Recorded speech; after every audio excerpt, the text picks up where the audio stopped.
Dear viewers, thank you for visiting my channel. In at least 11 surveys taken after the Democratic National Convention, Vice President Kamala Harris outperforms former President Donald Trump, extending her winning streak and her lead over Trump since July.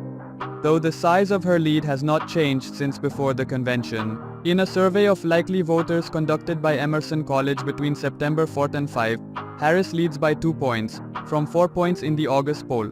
An Ipsos ABC News poll conducted August 23 and 27 found that Harris has a 50%-46% lead with all registered voters, and a 52%-46% lead with likely voters, essentially unchanged from Harris's 4-point edge among registered voters, and 5-point lead with likely voters 2 weeks earlier, margin of error 2 points.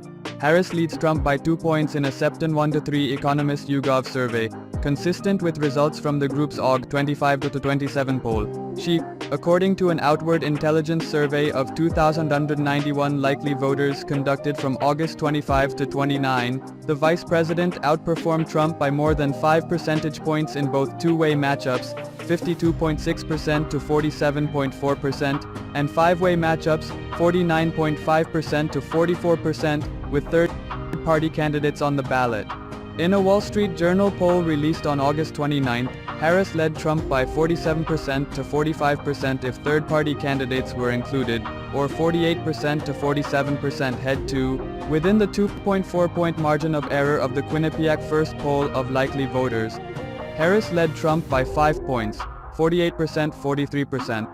Among likely voters in a Suffolk USA Today poll conducted August 25 to 28.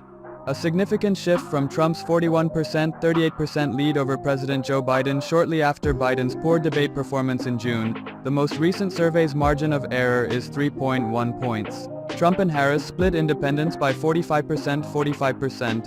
An Ipsos Reuters poll of registered voters released on August 29 showed Harris leading by 45-41%, exceeding the poll's 2-point margin of error and expanding Harris's 1-point lead in late July.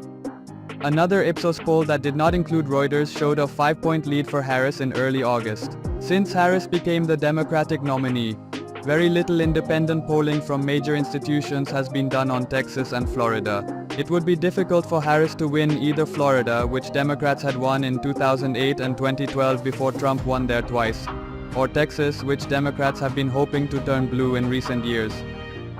Trump has a 75% chance of winning Florida and an 83% chance of winning Texas, according to the forecast model from the Hill Decision Desk, HQ. However, Florida is only rated as lean Republican, and some polls have Trump leading by a single digit in both states. A poll conducted last month by Florida Atlantic University found that Trump had a 3-point lead in the Sunshine State, while a poll conducted by 2 Texas universities found that Trump had a 5-point lead in the Lone Star State. Harris received a favorable rating for the states just behind Trump, according to the Emerson poll. In both instances, his net favorability rating was up 2 points, while the vice president's was down 2 points. Trump leads among men in Texas by 18 points, up from 17 points in 2020, and among men in Florida by 12 points, up from 9 points 4 years ago, according to the poll. Harris has an 8-point lead over women in Texas, up from a 3-point lead, and a 2-point lead over women in Florida. Although flipping either Texas or Florida might be a stretch, it would make it much harder for Republicans and easier for Democrats to win 270 electoral votes. Democrats who want to keep control of the Senate have also mentioned the Republican senators who currently represent the 2 states as potential opportunities to broaden the map.